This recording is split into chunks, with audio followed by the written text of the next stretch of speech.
Assalamualaikum warahmatullahi wabarakatuh. Waalaikumsalam. Hai, OBP balik lagi obrolan bawah pohon. Nah, pohonnya ada banyak? Banyak. Pohon apa ya? Masih dengan pohon yang sama. Iya ya. Eh, apa ya? Buktinya kalau pohon itu yang sama adalah kita harus mengarahkan kameranya ke atas. Tapi tidak mau. Nah, Wah, BTS. BTS. Iya, baik. OBP balik lagi menyapa sahabat OBP semuanya. Semoga OBP yang kami sajikan adalah ini ya, satu bentuk pembelajaran bagi kita semua, bagi kita berdua dan juga bagi sahabat OBP semuanya. Mudah-mudahan ada manfaatnya dan juga bisa pelan-pelan diamalkan oleh kita berdua dan juga oleh semua sahabat OBP semuanya. Yes, OBP yang Episode sebelumnya. ya kita ngobrolin masalah ini ya, HAM. Kebebasan. Nah, Kebebasan. dengan entry kita awalnya itu bahas tentang sosok sesembah muslimah. Nah, di episode yang lalu juga ada kita bahas tentang menutup aurat. Nah, ini kita mau kasih insight baru lagi tentang di sini ada untuk masih tentang bagi muslimah juga ya. Wah. Ya memang penting ya, dan ini banyak sekali ya, maksudnya selalu terjadi mah. Ya. Kalau bahasanya tuh kata kerja pasif yang masih berlangsung. Masih berlangsung. Ya, muslimah harus juga mengikuti atau nggak semuanya, nggak muslim aja ya, tapi memang semuanya untuk yang satu ini ya, untuk kholwat. Tapi kita spesifiknya ingin ini kan dulu ke muslimahnya karena berkaitan sama episode-episode sebelumnya. Ada di sini larangan kholwat, tabarruj, membuka aurat ya, tentunya bagi wanita karena kita sudah bahas kemarin tentang harus menutup aurat bagi wanita. Nah, ini di hadapan pria non mahram. Nah, ini kita ambil dari kitab Muqaddimah Ad-Dustur pasal 118. Ini karangan Syekh Taqiyuddin An-Nabhani. Nah, jadi di kitab itu apa nih yang mau kita bahas dan juga nanti akan relate dengan bahasan-bahasan kita di OBP sebelumnya. Banyak Optimus Prime. Truk maksudnya. Lewat. Iya, kalau yang terkait tadi ya Budian ya, ada khalwat, Iya. kemudian ada tabarut dan membuka aurat di depan pria yang non mahram. Nah, kalau khalwat sendiri ini adalah salah satu bentuk sayangnya Allah gitu ya sebenarnya kepada kita dalam hal pengaturan sistem pergaulan. Iya benar. Nah, jadi kalau yang namanya khalwat itu sudah terbayang itu kan berdua-duaan gitu ya. Iya, kholwat itu apa dulu? Khalwat menyendiri, berdua-duaan di tempat yang sepi. Waduh. Jadi khalwat itu adanya pria dan wanita berkumpul di tempat yang sepi, yang itu tidak memungkinkan orang lain ikut gabung gitu ya. Tapi sebenarnya nggak mesti di tempat sepi Budian. Iya. Jadi di tempat yang ramai, misalnya kayak di taman kita ini, di taman gini ya. Di Itu tempat dia kita syuting sekarang. masuk khalwat ketika dia dua-duaan dan itu tidak memungkinkan orang untuk mencampuri gitu ya Nggak pembicaraan mungkin tiba-tiba mereka. langsung Hai guys. Hai, nggak Dan kita kenal, nggak nggak kenal gitu. Oke, itu khalwat Itu sahabat OBP. khalwat. Dan itu bukan suami istri. Nah, kalau berdua-duaan nggak apa-apa suami istri. Nah, itu tadi non mahram ya. Non mahram. Berarti apa mungkin begini? Ketika ada yang berdua-duaan kita tanya, suami istri bukan? Nanti marah kalau ternyata iya gitu ya. Nah, itu susah. Dia. Dan sekarang udah susah membedakan mana yang dia suami istri, mana yang bukan.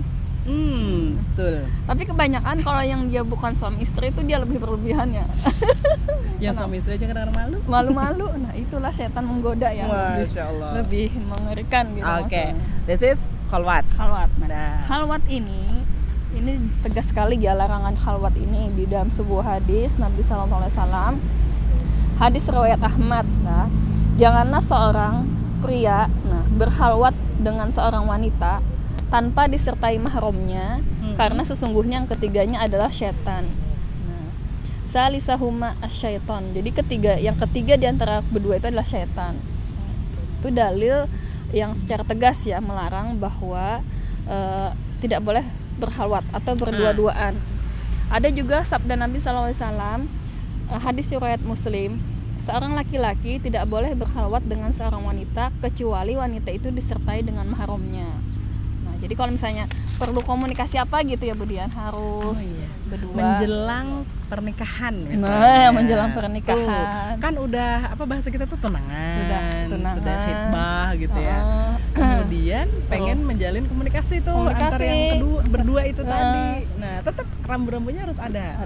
ada yang menemani gitu ya. Nah, itu dia. Karena itu si calon belum mahram, guys.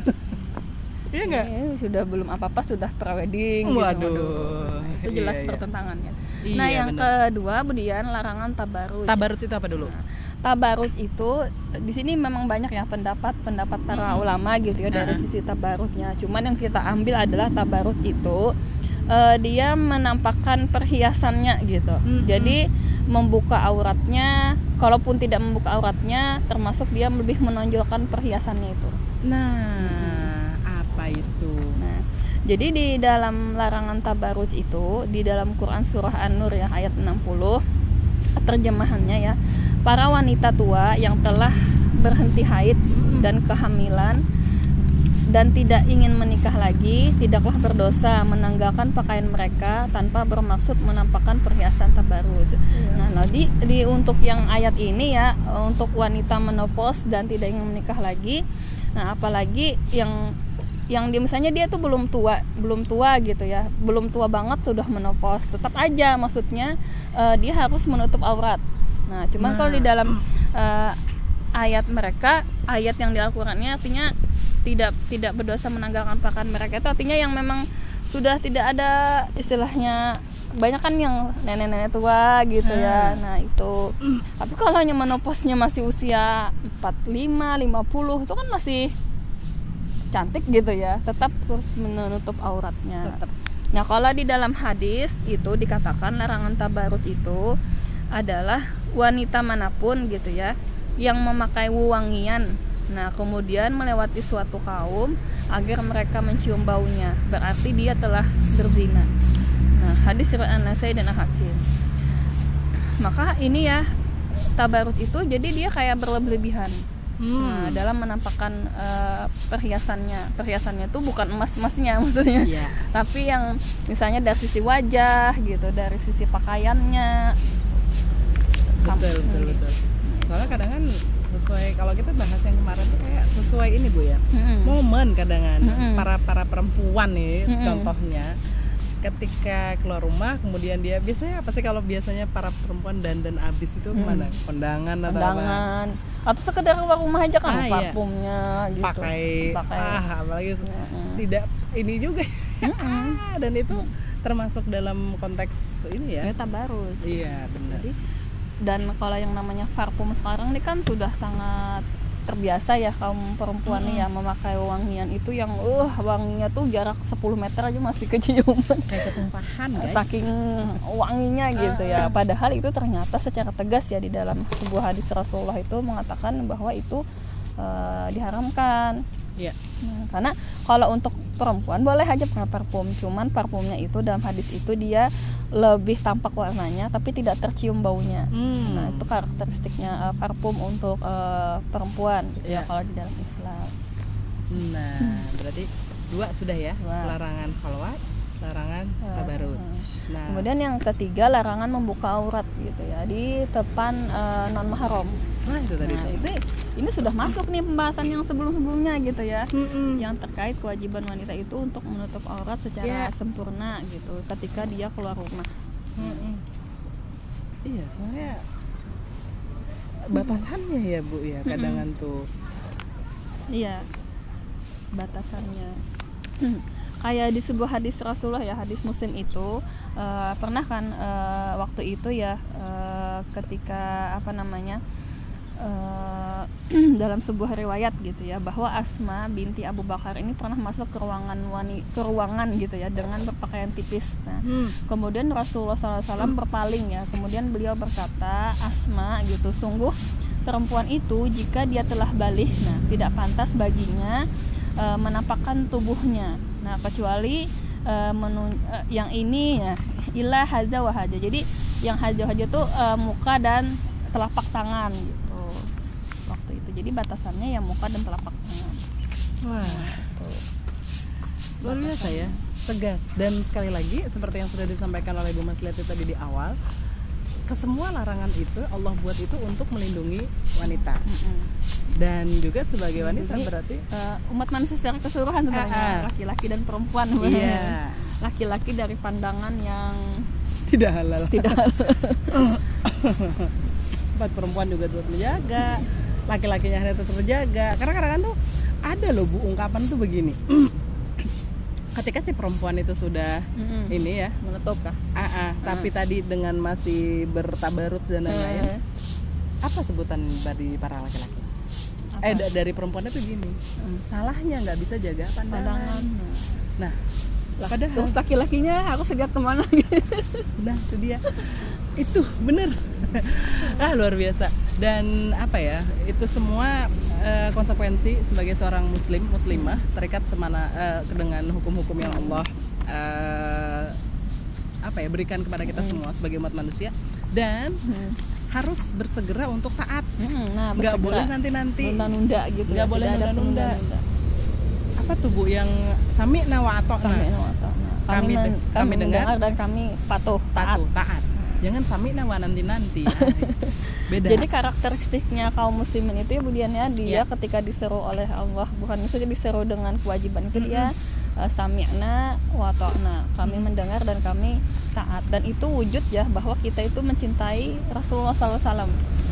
Jadi kalau bilang cinta sama Rasul, menjadikan beliau sebagai teladan, sebagai seorang muslimah, pastinya kan menjalankan perintah Allah. Jadi kalau cinta sama Rasulullah tapi masih membuka aurat, mana gitu ya bukti cintanya. Nah, yang kalau di Quran surah Ali Imran ya, dan bersegeralah kamu kepada ampunan dari Tuhanmu dan kepada surga yang luasnya seluas langit dan bumi, yang disediakan untuk orang-orang yang bertakwa. Disediakan, kalau kita bersegera artinya yang disediakan kepada kita adalah surga yang seluas langit dan bumi bagi orang yang bertakwa. Nah, takwa itu tadi definisi takwa, menjalankan gitu ya. Iya. Perintah Allah, menjauhi larangannya. Nah, itu definisi kelas waktu kita sudah SD gitu. Dan itu jangan cuma hafal tapi tidak diterapkan gitu. Iya. Memang dari pembahasan sebelumnya ada masih rasa gimana, rasa bahasanya bukan takut sih, masih ini kali ya, bingung ini gimana gitu kan. Kondisinya juga hari ini masih kayak gini juga. Karena kan masyarakatnya kan biasa aja gitu. Banyak aja yang maksudnya yang tidak menutup aurat tuh banyak kayak gitu. Nah, yang kholwat banyak, yang banyak. tabarut banyak. Nah, baiklah itu orang. Ya, mungkin kita sendiri ketika memang pengennya adalah mengejar satu hal yang tadi kita pengen bersegera tadi sami'na wa ata'na, maka pelan-pelan kita coba untuk kembali menaati aturan-aturan Allah dalam segi apapun. Masya Allah, luar biasa. Baik sahabat UPP semuanya, hari ini tentang larangan kholwat, tabarut dan juga menampakkan menampakkan aurat ya di depan laki-laki non mahram. Nah, itu nanti kalau misalnya sahabat OBP mau tanya lebih lanjut gitu ya, maksud lebih memaham lagi tabarus itu apa, bukan artinya berarti kada boleh make up lah. Nah, itu dia. Sebenarnya ada aturannya gitu ya. Nah, ya, oke. Ada nanti bahasannya mungkin kapan-kapan kita akan bahas. Mungkin begini ya, boleh nanti kita kadang lupa ketika apalagi yang kemarin mau dibahas tapi belum terbahas, boleh bantu di komen ini belum dibahas gitu. Nah, boleh nanti kita bareng-bareng untuk cari tahu dan juga kita bahaskan buat sahabat OP semuanya. Terima kasih sekali lagi sudah mendengarkan channel ini, mudah-mudahan bermanfaat bagi kita semua. Amin amin ya rabbal alamin. Saya Dina Anjurwati. Mas Diati. Undur diri dulu. Assalamualaikum warahmatullahi wabarakatuh. Waalaikumsalam.